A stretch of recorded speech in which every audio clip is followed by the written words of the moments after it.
Le monde n'est pas une marchandise. C'était le principal mot d'ordre d'attaque. Et ayant été membre de l'association, il m'est arrivé d'animer des soirées autour de ce thème. Certes, dire le monde n'est pas une marchandise, beaucoup étaient intuitivement d'accord. Mais quand je continuais en disant que la marchandise était un rapport social, certains se grattaient la tête et avaient l'air de penser « Kezako », comme on dit chez moi, dans mon coin. Alors j'ai essayé de trouver le moyen d'être un peu plus clair et j'ai pondu, pour notre réunion, une petite histoire où il est question de carottes, de marché de village et de Françoise. Ouais, et c'est cette histoire que je vais te raconter. Oui, tu m'as bien entendu, zappe pas, c'est sérieux. Mais avant, pour prouver que c'est sérieux, je vais en appeler à Marx, tu vois un peu quand même. Et lors de son introduction à l'analyse de la marchandise, dans le tome 1 du Capital, qu'est-ce qu'il dit? Il dit « La richesse des sociétés dans laquelle règne le mode de production capitaliste s'annonce comme une immense accumulation de marchandises. » Donc on est bien obligé de comprendre ce qu'est une marchandise. Et il dit « Les deux faces de la marchandise sont la valeur d'usage et la valeur d'échange. » Ou alors la valeur proprement dite. Garde bien tout ça en tête, parce que ça va te servir pour la suite. Mais maintenant, passons à notre histoire. Alors maintenant, je vais te raconter l'histoire. J'étais membre de l'association Attaque et tous les mois, le bureau, on se réunissait chez Françoise. Alors tu vas me dire, pourquoi Françoise? Tout simplement parce que premièrement, elle est gentille. Deuxièmement, elle habite un endroit sympa. Et troisièmement, elle faisait du jardinage. C'est important. Alors on se réunissait et à la fin de la réunion, Françoise, à tous, elle nous donnait 1 kilo de carottes. On était 5 ou 6, 1 kilo de carottes. Bio. Le mois d'après, quand on revenait pour une nouvelle réunion, on en faisait une par mois, c'était sérieux. Hein. Quand on revenait pour faire une nouvelle réunion, Françoise nous demandait « Alors, qu'est-ce que vous en avez fait des carottes que je vous ai données ?» Alors il y en avait qui disaient « Ouais, moi j'en ai fait de la soupe, super bonne. J'en ai fait des carottes râpées, excellentes. J'en ai fait du ragoût, merveilleux. » Et à moi, elle me disait « Et toi, François, tu en as fait quoi ?» Alors dans cette histoire, je prends le rôle du bourrin, tu vois, du bourrin. Alors moi, je lui répondais, tu sais, Françoise, tes carottes, je les ai mis comme ça, clac, clac, et puis avec la carabine, pa.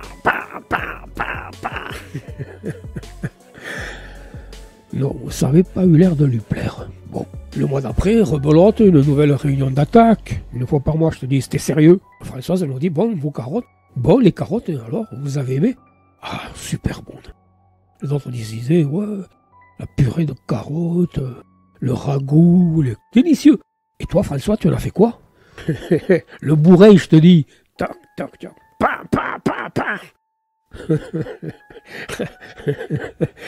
Alors là, vraiment, là, elle n'a pas apprécié. Le troisième ou quatrième, je sais plus.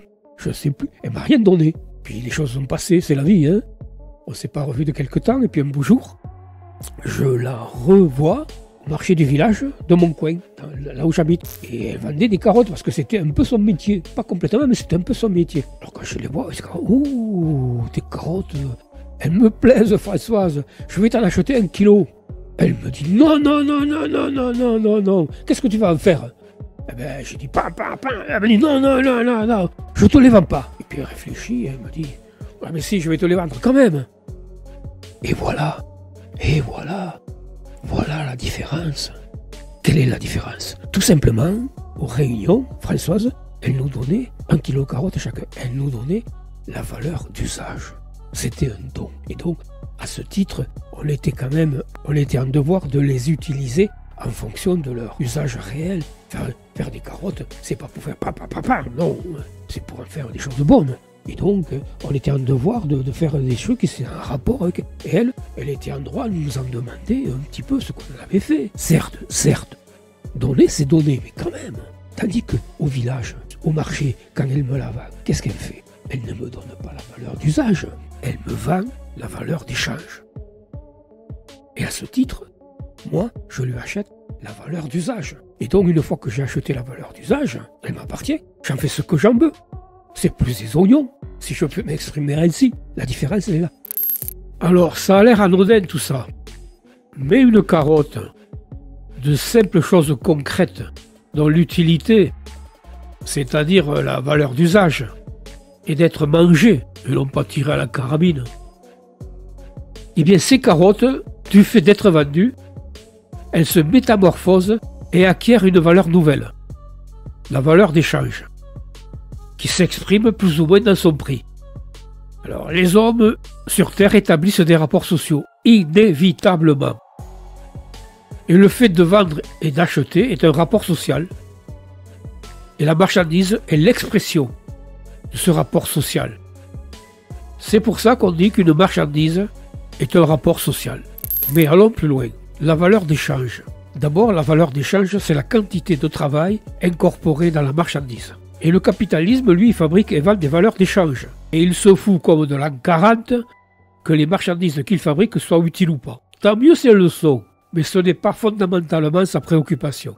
Sa préoccupation, c'est qu'elles se vendent. Et pour cela, et même si leur utilité est relative, et même parfois totalement factice, voire nuisible, eh bien, la publicité n'est pas faite pour les chiens. De là la place démentielle de la publicité dans notre vie.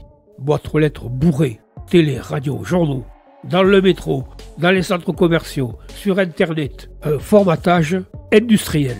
Alors, beaucoup critiquent et culpabilisent le consommateur, en voyant en lui un bouton avalant tout et n'importe quoi. On peut, mais le principal, ce n'est pas le consommateur. La principale cause, c'est la logique de la marchandise. Le vendeur n'en a rien à foutre de ce qu'il vend et de l'utilité de ce qu'il vend. D'ailleurs, la réaction de Françoise est claire. Elle a fini par être d'accord pour me vendre ses carottes, même si elle pouvait penser que je pouvais, comme un bourrin, les bousiller à la carabine.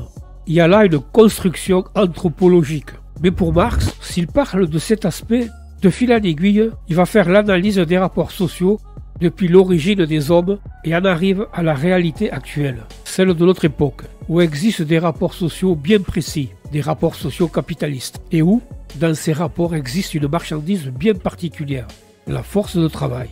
La force de travail est sa valeur d'échange, que le prolétaire vend, et la valeur d'usage que le capitaliste achète. Et de cette relation, Marx arrivera à élucider une énigme que des centaines d'économistes n'avaient pas réussi à résoudre, celle de l'origine de la richesse des nations. Et il démontrera de manière scientifique le Graal du Graal, la pierre philosophale en quelque sorte, la plus-value, base de l'accumulation capitaliste. Mais là, pour aller plus loin, je vous invite à lire son bouquin. Oui, c'est vrai, un peu ardu. Mais pour commencer, on peut aller faire un petit tour sur le site YouTube des cafés marxistes, c'est vraiment pas mal.